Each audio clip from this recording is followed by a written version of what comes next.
the same time, I would like to let you know that you are aware of our position that any India-Pakistan engagement has to be bilateral. At the same time, I would like to remind you that talks and terror don't go together. On terrorism itself, as I had said earlier, we are open to discussing the handing over to India of noted terrorists whose list was given to Pakistan some years ago.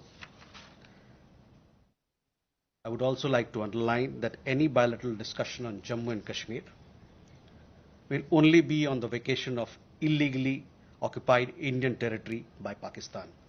And on the question of Indus Waters Treaty, I am again repeating myself, it will remain in abeyance until Pakistan credibly and irrevocably abjures its support for cross-border terrorism